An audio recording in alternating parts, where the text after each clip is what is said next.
So আজিৰ এই ভিডিওটোত আমি দুটা ইম্পৰ্টেন্ট NEET এক্সামৰ PYQ সলভ কৰিম প্ৰিভিয়াস ইয়াৰ কোৱেশ্চন এই টপিকটোৰ ওপৰত টেম্পাৰেচাৰ ডিপেন্ডেন্স অফ ৰেজিস্টিভিটি ওকে তাৰ আগতে অলপমান ফৰ্মুলাটোৰ মিনিংটো চাই লও কৰ পৰা কেনেকৈ কি হ'ল এই ফৰ্মুলাটো যে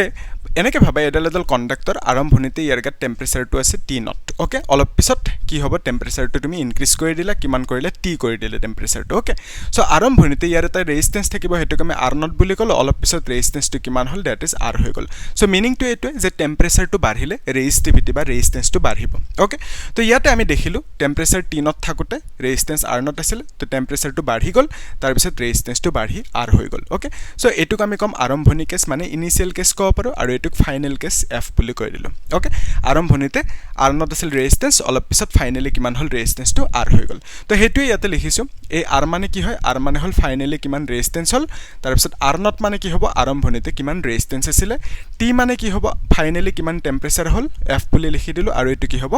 ইনিশিয়ালি কিমান টেম্পাৰেচাৰ আছিল ওকে সো বেসিক্যালি এনেকৈ কৰবা আলফা মানে কি হয় কোএফিচিয়েন্ট অফ ৰেজিস্টিভিটি এটো ভ্যালুটো দিয়াই থাকিব okay so coefficient of resistivity is equal to final resistance minus initial resistance divided by initial resistance into final temperature minus initial temperature এনেকৈ লিখিব পাৰা ফৰ্মুলাটো ওকে সো এই যে কোৱেশ্চন এই কোৱেশ্চনটো 2023 NEET এক্সামত আহিছিলে কি কৈছে the resistance of platinum wire at 0 degree celsius is 2 ohm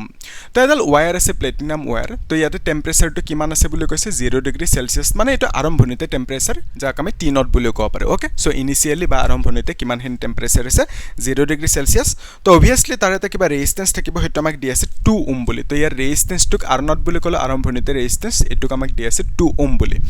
তাৰ পিছত কি কলে যে find the temperature coefficient of the resistance of the and 6.8 ohm at 80 degree Celsius অলপ পিছত কি হল টেম্পাৰেচাৰটো তুমি বঢ়াই দিলা ওয়্যাৰডাল সেম আছে কন্ডাক্টৰডাল সেম আছে বাট টেম্পাৰেচাৰটো বঢ়াই কি কৰিলা টেম্পাৰেচাৰটো বঢ়ালা 80 ডিগ্ৰী সেলসিয়াস কৰি দিলা ওকে তাৰ পিছত ইয়াৰ ৰেজিস্ট্যান্সটো কিবা হ'ব হেতু কিমান 6.8 ওকে তো ইয়াৰ ৰেজিস্ট্যান্সটো R বুলি কলো 6.8 ওম হ'ব এনেকৈ আমাক কলে তো আমাক খুদিছে যে কোএফিচিয়েন্ট অফ ৰেজিস্টিভিটিৰ ভ্যালুটো কিমান হ'ব বা কোএফিচিয়েন্ট অফ ৰেজিস্ট্যান্সৰ ভ্যালুটো কিমান হ'ব উলিয়াব দিছে ওকে সো এনেকৈ ভাবিব পাৰোনে যে আৰম্ভণিতে টেম্পাৰেচাৰ 0 ডিগ্ৰী সেলসিয়াস আছিল তেতে ৰেজিস্ট্যান্স আছিল 2 ওম সো আমি জানো টেম্পাৰেচাৰ বাঢ়িলে ৰেজিস্ট্যান্স বাঢ়িব তো টেম্পাৰেচাৰটো আমি বঢ়াই দিলো 80 ডিগ্ৰী সেলসিয়াস কৰিলো তেতে ৰেজিস্ট্যান্সটো বাঢ়ি গল হয়নে ইমানখিনি হল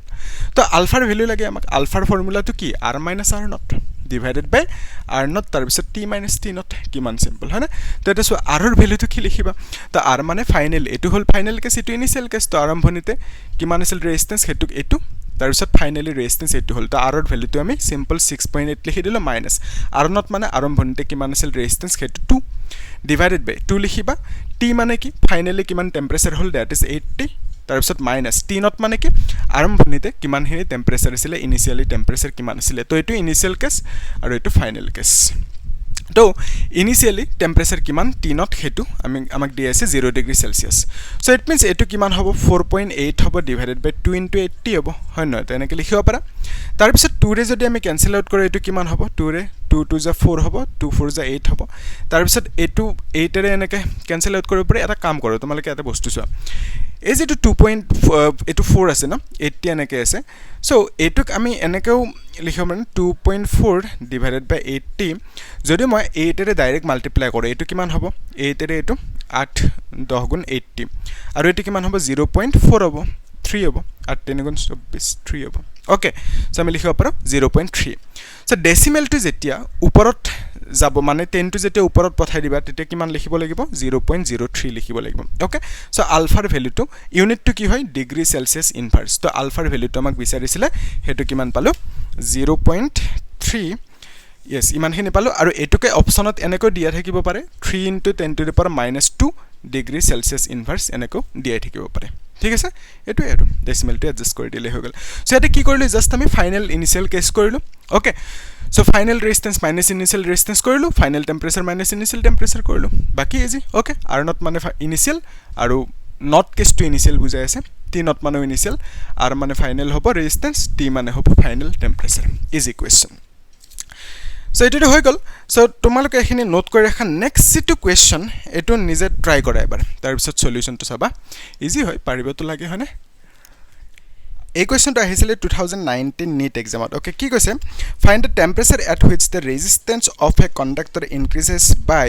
1/4 times of its value at 27 degree Celsius okay interesting question ভালকে চাবা সাপোজ এনেকে ধৰা এডাল কণ্ডাক্টৰ তো অবভিয়াসলি ইয়াৰ এটা কিবা টেম্পাৰেচাৰ থাকিব হেতু আমাক দিয়া আছে 27 ডিগ্ৰী সেলসিয়াছ সো এই কেছটোত ইয়াৰ যেটো ৰেজিষ্টেন্স হ'ব হেতু আমি R বুলি ধৰি ললো সাপোজ অলপ পিছত কি কৰিলে ইয়াৰ টেম্পাৰেচাৰটো কিবা এটা বাঢ়িব আমাক কি কৈছে find the temperature at which the resistance of a conductor okay so আমাক উলিয়াব দিছে যে এবাৰ টেম্পাৰেচাৰটো কিমান হ'ব হেতু আমাক উলিয়াব দিছে যাতে তাৰ ৰেজিষ্টেন্সটো কিমান টাইমছ ইনক্ৰিজ হয় এটু পুৰানা ৰেজিষ্টেন্সটোক আমি R নট বুলি কলো সো নতুন ৰেজিষ্টেন্সটোক R বুলি কলো সো নতুন ৰেজিষ্টেন্সটো কিমান হ'ব ইনক্ৰিজ হ'ব কিমান ইনক্ৰিজ হ'ব ইনক্ৰিজ এনেকে লিখি দিও পুৰানা ৰেজিষ্টেন্স প্লাস কিমানখিনি ইনক্ৰিজ হৈছে ৰাইট তো নতুন ৰেজিষ্টেন্সটো কিমান হ'ব যে পুৰানা ৰেজিষ্টেন্স প্লাস কিমানখিনি ইনক্ৰিজ হৈছে আমাক কিমান ইনক্ৰিজ হোৱা বুলি কৈছে 1/4 টাইমছ অফ দা পুৰানা ৰেজিষ্টেন্স এনেকে বুলি কৈছে তো ইনক্ৰিজ এমাউন্টটো কিমান হ'ব R = আমি লিখিম R নট প্লাস কিমানখিনি ইনক্ৰিজ হৈছে 1/4 টাইমছ অফ দা পুৰানা resistance which is R not এনেকে লিখিব লাগিব সো ইনক্ৰিজ এমাউন্টটো প্লাস পুৰানা ৰেজিষ্টেন্সটো হেতু মিলি কি হ'ল নতুন ৰেজিষ্টেন্সটো হৈ গল okay So it means increase কিমান হৈছে 1/4 times of the পুৰানা ৰেজিষ্টেন্স এখিনি বুজি পালো এটা সোৱা এটো আমি কি লিখিব পাৰিম 4 R not right তো 4 R not লিখিলা প্লাস R not লিখিবা ডিভাইডেড বাই 4 লিখিবা তো it means 5 R not divided by 4 লিখিবা সো আমি R ৰ ভ্যালুটো এটো পালো এটোক আমি ইনিশিয়াল কেস কৈ দিও এটোক আমি ফাইনাল কেস কৈ দিও আমাক খুদিছে ফাইনালি টেম্পাৰেচাৰটো কিমান হ'ব আৰু ৰেজিষ্টেন্স টু কিমান ইনক্ৰিজ হল হেতু আমাক দিয়া আছে তো বেসিক্যালি আমাক টিৰ ভ্যালু লাগে তো তাৰ কাৰণে আলফাৰ ভ্যালুটো দিয়া আছে তো আলফা = কি লিখিবা এটো formula R - R not divided by R not t - t not এনেকে লিখিবা ওকে তো R মানে কি লিখিবা R ৰ ভ্যালুটো হেতু আমাক দিয়া আছে 5 R not by 4 minus R not লিখিবা পুৰানা ৰেজিষ্টেন্স টু R not লিখিবা ইয়াতে তাৰ পিছত t মানে ফাইনাল টেম্পাৰেচাৰ কিমান হ'ব হেতু আমাক লাগে minus t not মানে আৰম্ভণিতে কিমান টেম্পাৰেচাৰ আছিল হেতু 27 ডিগ্ৰী সেলসিয়াছ ওকে সো এখিনে দিয়া আছে আমাক তো এটা আলফাৰ ভ্যালুটো কিমান দিয়া আছে 2 * 10 to the minus 4 ইজ তো এটা আলফাৰ ভ্যালুটো 2 * 10 to the power minus 4 লিখি দিলো এটা চাবা নেক্সট স্টেপটো আমি কি কৰিম 2 * 10 to the power minus 4 এটা কাম কৰি এই বস্তুটো ইপিনে লৈ আহো ওকে সো t minus 27 টো ইপিনে লৈ আহিলো তাৰ পিছত এই 4 টো যদি এলসিএম ল কিমান হ'ব ন 5 R not হ'ব minus 4 R not হ'ব তলত কি থাকিব R not থাকিব তাৰ পিছত 2 * 10 to the power minus 4 টো ইয়াতে লৈ আহিলো এটো ইপিনে লৈ আহিলো এখিনি ইপিনে লৈ গলো ইজি জাস্ট এলসিএম ললো yes তেতে সোৱা এখিনি পৰা আমি কি লিখিব পাৰিম t minus 27 is equal to 5 R not minus 4 R not মানে R not হ'ব তো R not হ'ব divided by 4 হ'ব divided by R not into 2 হ'ব right তাৰ পিছত into 10 to the power minus 4 টো ওপৰত গলে plus 4 হৈ যাব ঠিক আছে 4 টো এনেকে থাকিল 5 R not minus 4 R not হল তেনেকে লিখি ৰাখিলো তেতে R not কাটি যাব তাৰ পিছত এটো কি হ'ব 10 to the power 4 যে আছে এটো আমি কি বুলি লিখিব পাৰো 10000 লিখিব পাৰো right এনেকে চাৰিটা 0 লাগি যাব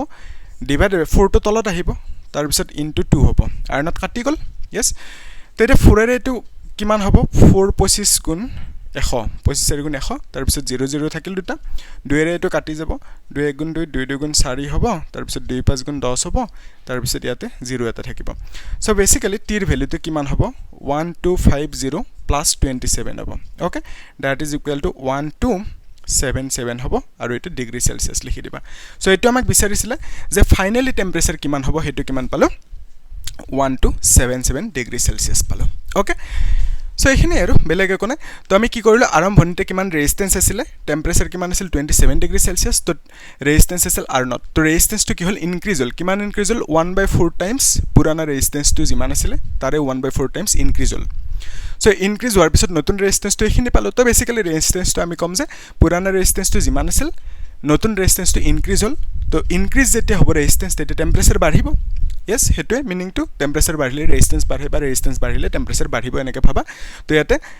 পুৰানা টেম্পাৰেচাৰটো কিমান আছিল 27 ডিগ্ৰী সেলসিয়াস তো এতিয়া ইনক্ৰিজ হোৱাৰ পিছত নতুন টেম্পাৰেচাৰটো ইমানখিনি হল ওকে সো বহুত বেছি টেম্পাৰেচাৰ ইনক্ৰিজ হৈছে তাৰ ফলত ৰেজিষ্টেন্সটো কিমান বাঢ়িছে 1/4 টাইমছ অফ দা পুৰানা ৰেজিষ্টেন্স কিমানখিনি বাঢ়িছে তো বেসিক্যালি ৰেজিষ্টেন্সটো বাঢ়িছে টেম্পাৰেচাৰো বাঢ়িছে ওকে ইজি সো তোমালোকে এই কোৱেশ্চনটো নিজে ট্ৰাই কৰিবা তাৰ পিছত মোক জনাবা কমেন্টত কি আনসাৰটো